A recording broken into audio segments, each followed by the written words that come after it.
Now moving on to the question paper of 2011. In the question paper of 2011, there are approximately 12 questions of economics. Okay, I will directly go to the questions now. I will not explain you what the procedure is. So going ahead, we'll first start with question number 15. Which of the with what purpose is the government of India promoting the concept of mega food parks? Now, mega food parks was a very upcoming concept at that time. It is still an upcoming concept. So, we'll go through the options. To provide good infrastructure facilities for the food processing industry. Yes, that is true. To increase the processing of perishable items and reduce wastage. India approximately loses 30% of its perishable production to wastages, and that is why this, you have to process them and store them in a nice way, in a proper way, so that the wastage is reduced. So this is true also. Third, to provide emerging and eco-friendly food processing technologies to entrepreneurs. Yes, that again is part of mega food parks. So our option is D, that is 1, 2, 3. Okay. Now the next question is question number 18. Microfinance of the provisions of financial services to people of low income groups. Okay. This includes both consumers and the self-employed. The service or services rendered under microfinance is or are first.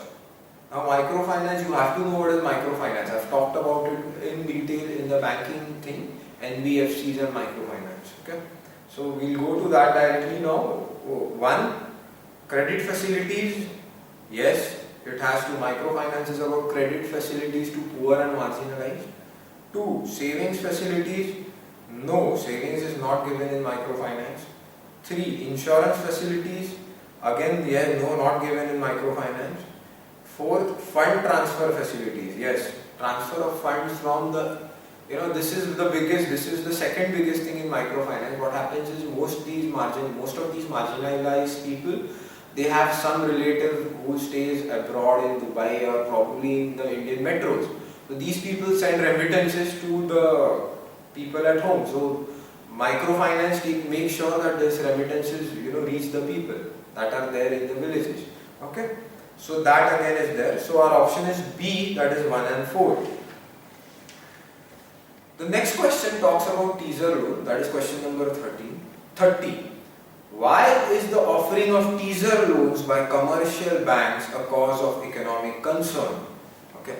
Now teaser loans at that time were very famous. What happens in teaser loan basically is the bank gives loan at a less interest initially, but eventually it hikes up the interest. As in, initially it will give an interest at maybe 10% or 8%, but eventually they will hike it up to maybe 20-24%.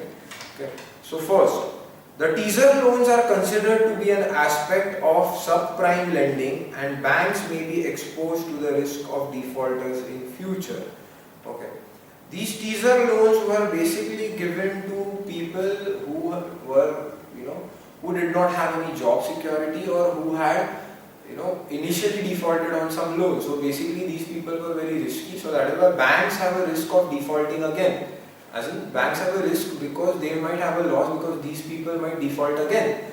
So that is teaser loan. So 1 is correct. 2, in India, the teaser loans are mostly given to inexperienced entrepreneurs to set up manufacturing or export units. No, teaser loans are basically given to people. In India it was not a practice to give teaser loans. Teaser loans was a practice followed in United States of America. Okay, so our option is A, that is only 1. The next question is question number 32. In the context of Indian economy, consider the following statements. Okay, first, the growth rate of GDP has steadily increased in the last 5 years. So the question is in 2011, so we are talking from 2006 onwards. So since 2006 onwards, our GDP has actually decreased. Till 2011 it had actually decreased. Okay, so that is wrong. 2, the growth rate in per capita income has steadily increased in the last 5 years. Yes, this had happened in the last 5 years from 2006 to 2011. There's data to prove that. So option will be B. See, if you don't understand this question, it's logical because this question had come in 2011 and it was asking about the data related from 2006 to 2011. So if you guys are if you are starting off now, this question is of no use to you. Okay. 33. In India, which of the following has the highest share in the disbursement of credit to agriculture and allied activities? Commercial banks. End of discussion. This is the answer to it. Commercial banks give highest amount of money or loans to agricultural and other sectors, allied sectors. Okay. 34. So the option will be A. Okay. 34. Which of the following can aid in furthering the government's objective of inclusive growth? Okay. Now, inclusive growth is basically providing finance to the marginalized people. First, so we'll go through the options. First, promoting self-help groups. Yes, self-help groups do give finance to the marginalized. So that is, and that will further our objective of inclusive growth. 2. Promoting micro, small and medium enterprise. Yes, that is the main reason. That is something we have to promote inclusive growth. Third, implementing the Right to Education Act. Yes, again true, because that will provide people with skills which they can use to have a livelihood. So if you want to know more about inclusive growth, it was a very upcoming concept probably 3-4 years back. So currently we believe in inclusive and sustainable growth. Okay. At that time we had inclusive growth. Okay. So our option will be D, that is 1, 2 and 3. Okay. The next question is 37. Economic growth is usually coupled with inflation. That option is B. If you want to know more how it is coupled with inflation, please go through my lecture of inflation. Okay. The lowering of bank rates by the Reserve Bank of India leads to A. More liquidity in the market. Yes, if the bank rate is lower, there will be more liquidity in the market because the banks have more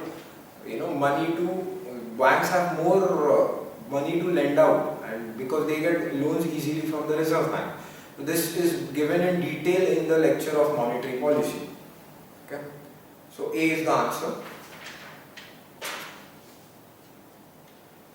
Now question number 55. Regarding the International Monetary Fund, which of the following statements is correct? A. It grants loans to any country. Okay. No, it does not grant loan to any country. B. It can grant loan to only developed countries. No, that is also not true.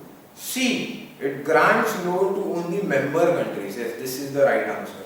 If you want to know more about IMF and World Bank, you can refer to my lecture of Bretton Woods.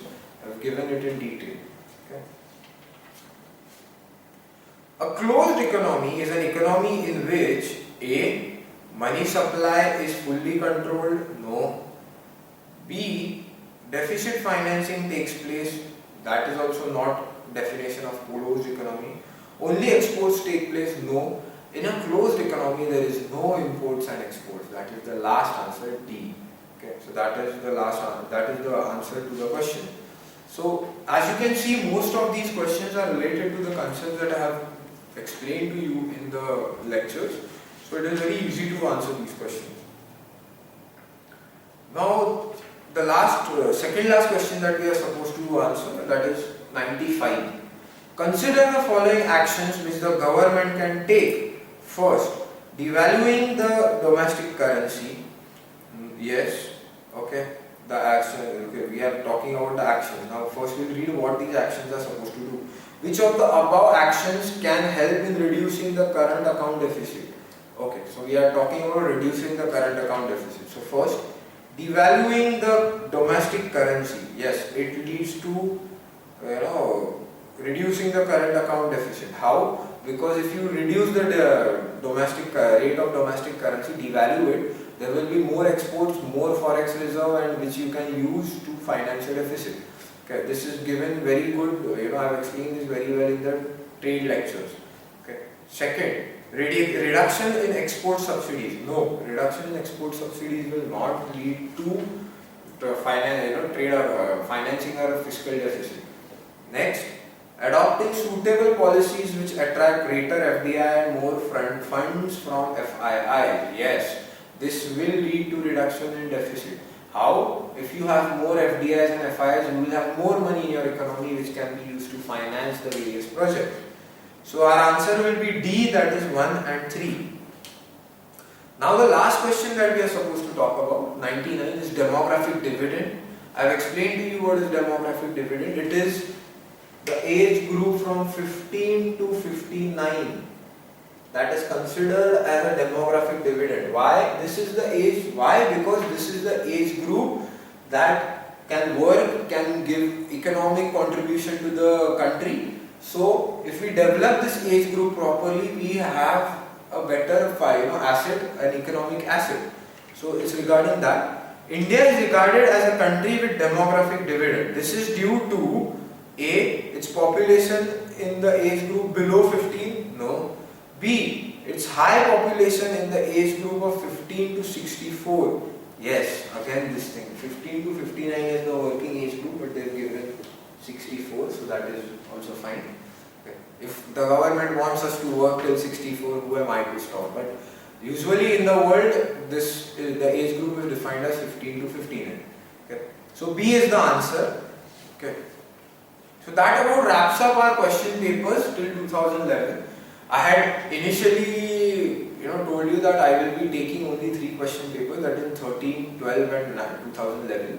So that about wraps up our questions. I hope you've understood how to solve the questions. There are two, I'll again repeat, there are 2 ways of solving them. First is memory and second is logic. If it is a memory based, you either know it or not, like demographic dividend. This is a memory based question. You either know the answer to this question or not. Okay, but when you talk about questions like, I'll just give you an example. Okay. Wait.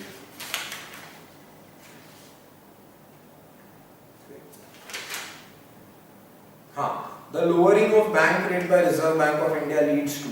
Now you should know what the bank rate is and how it works. So that is your logic based question. So you know how the bank rate works, then you can come to the answer in this question. Okay. So I hope you've understood, and I hope this helps you a lot in your exam. Okay. So if you have any kind of doubts, please log on to our website www.m2k-education.com, or you can contact me on 922-184-9650. Okay. All the best for your exams. I hope you do well, and I hope this session actually helps you. Thanks a lot.